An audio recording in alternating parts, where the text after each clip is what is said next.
नमस्कार। सेहत से जुड़े हमारे खास कार्यक्रम हेल्थ गुरु में आप सभी का बहुत स्वागत है और मैं हूं आपके साथ शुभांगी ठाकुर। आज के हमारे एपिसोड में हम बात करेंगे ओआर्म विद स्टील स्टेशन नेविगेशन की। यह एक एकीकृत सर्जिकल इमेजिंग और नेविगेशन सिस्टम है जो रीढ़ की हड्डी और अन्य प्रक्रियाओं के दौरान सर्जन को वास्तविक समय में विस्तृत 3D चित्र और उपकरण मार्गदर्शन प्रदान करता है। लेकिन यह कैसे काम करता है और इसके पीछे के फायदे क्या हैं, इस विषय पर चर्चा करने के लिए इस वक्त हमारे साथ स्टूडियो में मौजूद है श्री नारायणा हॉस्पिटल से spine surgeon doctor Manindra Bhushan. Doctor Manindra, पहले तो बहुत स्वागत आपका IBC 24 में। डॉक्टर मनिंद्र, ये एक ऐसा सब्जेक्ट, एक ऐसा विषय है जिसके बारे में मुझे लगता है ज़्यादा लोगों को या फिर आम लोगों को जानकारी फिलहाल नहीं है, इसलिए बहुत ही सरल भाषा में और आपसे विस्तार से ये समझना चाहते हैं कि ओआर्म आखिर है क्या।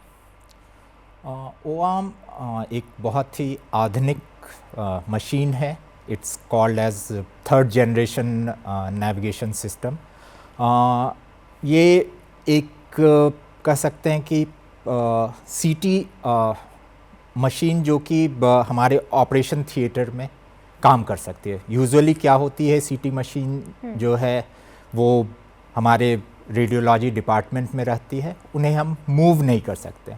लेकिन ये ऐसी सीटी मशीन है जिसको हम ऑपरेशन थिएटर में यूज़ कर सकते हैं। उससे पूरे बॉडी की डिटेल्ड एनाटमी को अध्ययन कर सकते हैं और उन इमेजेस को हम लोग नेविगेशन सिस्टम में फीड कर सकते हैं।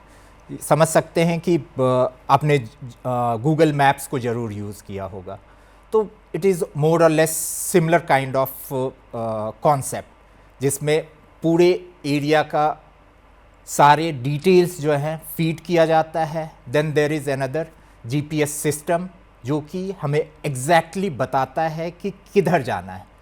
तो ओआर्म इज़ अ मशीन जो कि हमारे पूरे बॉडी का 3D anatomical structure navigation AI navigation system में फीड करता है और जिसके बदौलत हमें रियल टाइम पता चलता है कि एग्जैक्टली क्या करना है, किधर जाना है, किधर सेफ रास्ता है, जो कि मोस्ट इम्पॉर्टेंट थिंग होती है किसी भी सर्जरी और ख़ासकर स्पाइन सर्जरी के दौरान, जहाँ पे सब मिलीमीटर की इधर से उधर प्रॉब्लम बहुत बड़ी प्रॉब्लम कर सकती है। डॉक्टर मनिंद्र, आज का हमारा जो मेन टॉपिक है वो यही टॉपिक है कि ओआर्म विथ AI नेविगेशन। ओआर्म क्या होता है, आपने विस्तार से बताया कि बहुत लंबी प्रक्रिया है जिसके बारे में आगे भी हम आपसे बात करेंगे, लेकिन AI नेविगेशन का जिक्र आपने किया है, ये क्या होता है? AI नेविगेशन ओआर्म से जो भी इमेजेस नेविगेशन सिस्टम में आती है उसको रिक्रिएट किया जाता है। It is all raw images जिसका कोई वैल्यू नहीं रहता है। वो AI सिस्टम की मदद से एक वर्चुअल ह्यूमन इमेज तैयार किया जाता है और उस इमेज में देयर इज़ ट्रैकर जो कि ह्यूमन बॉडी पे लगा रहता है। वो एग्जैक्ट एक एक छोटे छोटे एनाटॉमिकल स्ट्रक्चर के लोकेशन को बताता है और हमारे इंस्ट्रूमेंट जो हैं उन स्ट्रक्चर के रिलेशन में किधर जा रहे हैं, सेफली जा रहे हैं, जहां हम डालना चाहते हैं, जिस पॉइंट को टारगेट करना चाहते हैं उस पॉइंट को टारगेट कर पा रहे हैं या नहीं कर पा रहे हैं। दूसरी सबसे इम्पॉर्टेंट प्रॉब्लम आती है स्पाइन सर्जरी में कि नसों के रिलेशन में हमारे इंस्ट्रूमेंट या हमारे इम्प्लांट कहाँ जा रहे हैं। तो अगर हमें एग्जैक्ट क्लियर 3D इमेजेस हमारे सामने रहते हैं तो उससे चीज़ें बहुत ही आसान हो जाती है और जो वीकनेस या कोई भी कमजोरी आने का रिस्क जो है निल हो जाता है। I can say nil. That is the main advantage of our AI navigation system. Doctor Manindra, आपने ओआर्म क्या होता है समझाया, AI नेविगेशन भी हमने समझा, लेकिन ये दोनों साथ में काम कैसे करते हैं? आप एक्सपर्ट है तो मुझे लगता है आप ये बेहतर तरीके से समझा सकते हैं। तो जैसा मैंने बताया कि ओआर्म रॉ इमेजेस को लेता है, सब मिलीमीटर 1 मिलीमीटर कट्स जो है हमारे ह्यूमन बॉडी की प्रोक्योर करता है और उसको ऑटोमेटिकली वो AI नेविगेशन में ट्रांसफ़र कर देता है। बाकी सारी चीज़ें जो है AI नेविगेशन मशीन हैंडल करती है। वो सारे रॉ इमेजेस से 3D डेटा तैयार करती है और उसके साथ साथ बाकी अदर इंस्ट्रूमेंट और बाकी इम्प्लांट्स भी उसमें फीड रहते हैं, तो जिससे ह्यूमन बॉडी, ह्यूमन के क्रिटिकल स्ट्रक्चर के रिलेशन में हमारे इम्प्लांट, हमारे इंस्ट्रूमेंट कहाँ पोजीशन है, कितनी सटीकता से जा रहे हैं, नहीं जा। अगर हम किसी ट्यूमर को ऑपरेट कर रहे हैं तो वो ट्यूमर डीपली, बहुत ज़्यादा डीपली सिचुएटेड होता है, तो वो एग्जैक्ट लोकेशन को बताता है कि कहाँ वो ट्यूमर है। तो इससे हमें बहुत बेनिफिट मिलता है और चांसेस ऑफ एरर बिल्कुल ख़त्म हो जाते हैं। बिल्कुल डॉक्टर मनींद्र, ये तो बात हो गई कि कैसे काम करता है, लेकिन किस चीज़ के लिए इसका उपयोग किया जाता है, कौन सी वो प्रक्रिया है जिसमें इनका इस्तेमाल किया जाता है? तो इसका मैक्सिमम यूसेज जो है स्पाइन सर्जरी के फील्ड में किया जाता है, जिसमें हम लोग इसकी मदद से कोई भी पेडिकल स्क्रू या इम्प्लांट को करेक्टली 100% सेफली प्लेस कर सकते हैं। उसके अलावा डिफॉर्मिटी करेक्शन सर्जरीज़ में एग्जैक्ट कहाँ पर कट लेना है, कितने मिलीमीटर का कट लेना है, कितने एंगल से कट लेना है, ये सारी चीज़ें नेविगेशन की बदौलत बहुत ही आसान हो जाती है और इसको सब मिलीमीटर प्रिसीजन के साथ हम लोग कर सकते हैं। स्पाइन के अलावा न्यूरोसर्जरी में ब्रेन ट्यूमर्स, ब्रेन में कहीं पे भी डीपली ब्रेन के किसी भी हिस्से में अगर ट्यूमर है, वो एग्जैक्ट लोकेशन बताएगा, जिससे हम बाकी सारे इम्पॉर्टेंट स्ट्रक्चर को बचाते हुए सिर्फ और सिर्फ पिन पॉइंट एक्यूरेसी के साथ वहाँ पर पहुँच सकते हैं। दूसरा, हम लोगों ने ट्यूमर का रिमूवल पूरी तरह से किया नहीं किया, इसका कंफर्मेशन भी ये ओआर्म नेविगेशन सिस्टम हमें देता है। डॉक्टर मनींद्र, आपने पूरी प्रक्रिया में बहुत ही विस्तार से समझाई। मुझे लगता है कि दर्शकों के लिए बहुत आसान हुआ इसे समझना। प्रक्रिया तो हम समझ चुके हैं, लेकिन क्लिनिकल बेनिफिट्स इसके क्या हैं? क्लिनिकली इसके बहुत ज़्यादा बेनिफिट्स हैं, क्योंकि जहाँ पे भी एक्यूरेसी मैटर करता है और वो भी 1 मिलीमीटर इधर से उधर अगर बहुत ज़्यादा डिफरेंस ला सकती है, तो डेफिनेटली इसका क्लिनिकली बहुत इम्पॉर्टेंट रोल है। सबसे पहले जो इंसीजन लगाना होता है वो बहुत ही छोटा हो जाता है, क्योंकि हमें एग्जैक्टली पता होता है कि कहाँ पे स्क्रू प्लेसमेंट करना है। तो जो स्क्रू का साइज़ है, बस उतना ही इंसीजन लेने से अपना काम हो जाता है, क्योंकि बाकी अदर एनाटॉमिकल स्ट्रक्चर को देखने की कोई ज़रूरत नहीं है। इससे पहले क्या होता था कि हम लोग बहुत बड़ा चीरा लेते थे और सारे एनाटॉमिकल स्ट्रक्चर्स को एक्सपोज करके सारे मसल्स और टिश्यूज़ को हम लोग साइड हटाते थे, और उसके बाद जो हमारा मेन स्ट्रक्चर होता था उसको आइडेंटिफाई करके कोई भी इम्प्लांट का प्लेसमेंट करते थे। लेकिन इसके आ जाने के बाद से हमें कोई भी अदर स्ट्रक्चर को डैमेज करने की कोई ज़रूरत नहीं है। हमें पेडिकल में स्क्रू डालना है, हमें पता है एग्जैक्टली हमारे बॉडी में, वर्टिब्रा में कहाँ पर पेडिकल है, और वो डायरेक्शन, एंगुलेशन मैक्सिमम एक्यूरेसी के साथ बताता है। तो वहाँ पे एक छोटा सा चीरा हम लोग लगाते हैं और उससे एक्यूरेट प्लेसमेंट कर सकते हैं। तो जैसे ही अगर आपका सर्जिकल एक्सपोजर, बाकी टिश्यूज़ के डैमेज कम हो जाते हैं, तो ऑब्वियसली ब्लड लॉस कम हो जाता है, पोस्ट ऑपरेटिव पेन कम हो जाता है, रिकवरी फास्टर हो जाती है, सर्जिकल टाइम घट जाता है, हॉस्पिटल स्टे कम हो जाता है। तो ये सारे ऑब्वियस बेनिफिट्स जो हैं पेशेंट को मिलेंगे अगर हम इसको यूज़ करेंगे, और जो कि हम लोग रूटीनली यूज़ कर रहे हैं, और थैंक्स टू नारायणा हॉस्पिटल की हाँ हम लोग यहाँ पर ये कर पा रहे हैं। बिल्कुल, तो काफ़ी आधुनिक ये पद्धति है, लेकिन इसके बहुत सारे बेनिफिट्स आपने बताए। डॉक्टर मनींद्र, एक बात मैं समझना चाहती हूँ आपसे, क्योंकि शुरुआत में आपने 3D इमेजेस का जिक्र यहाँ पर किया था, तो एआई नेविगेशन की अगर मैं बात करूँ तो ये ओ आर्म्स में पिक्चर्स में कैसे काम करता है, कैसे इमेजेस इसमें दिखते हैं, क्या ये पूरी प्रक्रिया क्या है?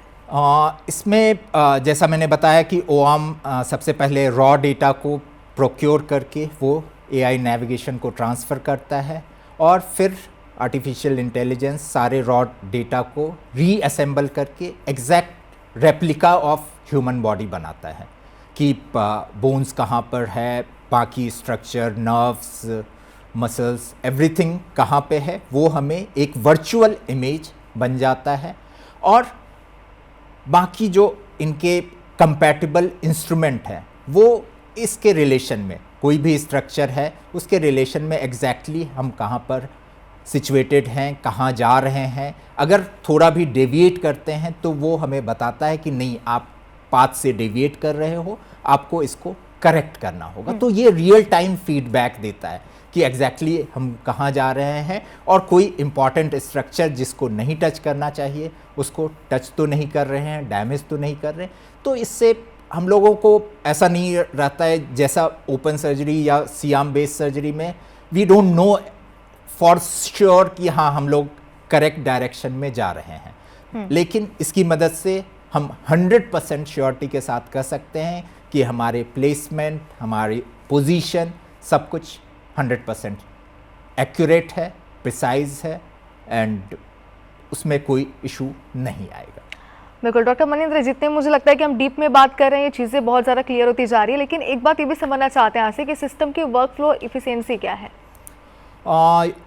इसमें बहुत सारे अननेसेसरी स्टेप्स को, ये एक्चुअली जैसा मैंने बताया कि ये थर्ड जनरेशन नेविगेशन सिस्टम है। इससे पहले के नेविगेशन सिस्टम में ये फैसिलिटीज़ नहीं थी। तो इसमें जैसे पहले हमारे नेविगेशन सिस्टम में प्री ऑपरेटिवली इमेजेस को प्रोक्योर किया जाता था, उसको नेविगेशन सिस्टम में फीड किया जाता था, और रियल टाइम अपने को डेटा नहीं मिल पाता था। लेकिन इस सिस्टम की बदौलत हमें intra operative real time data मिलता है जो कि एआई नेविगेशन सिस्टम में फीड होता है, और ये सारे प्रोसेस ऐसे सुनने में लगता है कि बहुत टाइम लगता होगा, लेकिन 15 to 20 सेकेंड्स में ये सारे प्रोसेस कंप्लीट हो जाते हैं। तो इससे सर्जिकल टाइम अपना बहुत कम हो जाता है। तो डॉक्टर मनी, रेडिएशन एक्सपोजर को लेकर भी हम आपसे बात करेंगे, क्या ये चिंता का विषय है अगर मैं बात करूं अभी? तो रेडिएशन एक्सपोजर के लिए इसमें 5 डिफरेंट तरह के मोड दिए हुए हैं, जो कि based on body weight, body habitus ये डिसाइड कर सकते हैं कि इस पेशेंट में इतने ही रेडिएशन की ज़रूरत है, इतने में ही हमें एक्यूरेट और क्लियर इमेजेस मिल जाएंगे। तो हम लोग वो रेडिएशन डोज को पूरी तरह से एडजस्ट कर सकते हैं। दूसरी बात कि इसमें रिपीटेड एक्सपोजर की ज़रूरत नहीं पड़ती है। एक बार हम लोगों ने ले लिया, उसके बाद हमारे पास वर्चुअल इमेज है जिसमें दोबारा शूट लेने की ज़रूरत नहीं है। We can adjust our instrument accordingly कि ये सही प्लेसमेंट जा रहा है, नहीं जा रहा है। तो ये फर्दर एक्सपोजर को भी अवॉइड करता है, और बाकी पेशेंट या ओटी पर्सनल और डॉक्टर्स के लिए रेडिएशन डोज को काफ़ी कम कर देता है। डॉक्टर मनिंद्र, देखिए इसके पहले आपने इस पूरे सिस्टम को हमें समझाया और इसके बेनिफिट्स बताया कि इसमें समय की भी बचत होती है और बहुत सारी चीज़ें, लेकिन इससे कुछ रिस्क, मुझे लगता है रिस्क भी होंगे और कुछ लिमिटेशन भी होगी, उसके बारे में ज़रा बताइए। रिस्क मोर और लेस आई कैन से it is totally risk free, लेकिन कोई भी इंस्ट्रूमेंट या मशीन यूज़ करते हैं तो ओनली रिस्क कि हाँ, अगर मशीन ही माल फंक्शन कर रही हो, अच्छे से नहीं काम कर रही हो, तो ही कोई इशू आती है। अगर मशीन परफेक्टली काम कर रही है तो I don't find any risk associated with it. ये अपने को clear cut, precise and 100% accurate information देती है, जिसकी बदौलत हम लोग सर्जरी को बहुत अच्छी तरीके से कर सकते हैं। डॉक्टर मनिंद्र, देखा जाए तो कई सारे सर्जिकल सेटअप्स होते हैं। अगर मैं इस प्रक्रिया की बात करूं, अगर इस प्रणाली की बात करूं, तो क्या इसे सभी स्टेप्स में, सभी जो सर्जिकल स्टेप्स होते हैं उसमें सुचारू तरीके से चलाया जा सकता है बिना किसी रुकावट के, बिना किसी दिक्कत के? ये जनरली बाकी अदर सर्जिकल स्टेप्स को कोई भी इशू नहीं करता है, क्योंकि जैसा मैंने बताया कि इससे सर्जिकल स्टेप्स ही कम हो जाते हैं। जिस स्टेप तक पहुंचने के लिए हमें 1 आवर का एक्सपोजर टाइम और बाकी अदर प्रिपरेशन लगते थे, इतने बड़े चीरे को लगाकर टिश्यू को एक्सपोज करना पड़ता था, वो सारे स्टेप्स जो है वो साइड हो जाते हैं। We don't have to do those steps.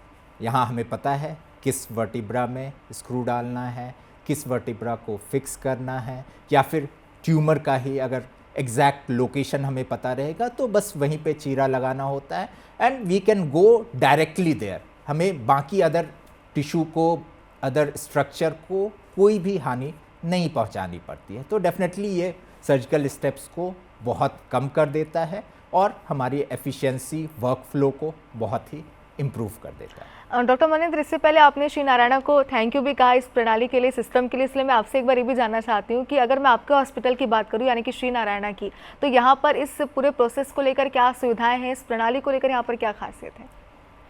मैं कह सकता हूँ कि डॉक्टर सुनील खेमका सर इस फील्ड में सारे न्यू एडवांसमेंट को लाने की हर तरीके से कोशिश करते हैं। फर्स्ट रोबोट छत्तीसगढ़ का ऑर्थो रोबोट हमारे हॉस्पिटल में ही आया और अभी ये न्यू एडिशन जो है ये कह सकते हैं इंडिया में हार्डली 30-40 प्लेसेस पे ही है। इवन मुंबई जैसे शहर में 1 या 2 हॉस्पिटल में ये ओआम विथ एआई नेविगेशन पद्धति है। तो डेफिनेटली ये इट इज़ बियॉन्ड बेनिफिट, कह सकते हैं कि ये पर्सनल बेनिफिट को छोड़कर नहीं, हम इस क्लिनिकल फील्ड में क्या एडवांसमेंट ला सकते हैं उस थॉट पर ये बेस्ड है। This is not meant for personal benefit for sure. हाँ, लेकिन हम लोग यहाँ के ऑर्थोपेडिक्स डिपार्टमेंट को, ऑर्थोपेडिक्स के जो भी नए एडवांसमेंट को वो जितनी जल्दी हो सके हम यहाँ छत्तीसगढ़ के निवासियों को प्रदान कर सके, वो सेफ्टी, वो एक्यूरेसी, वो एफिशिएंसी वो दे सके। That is the main motto for us.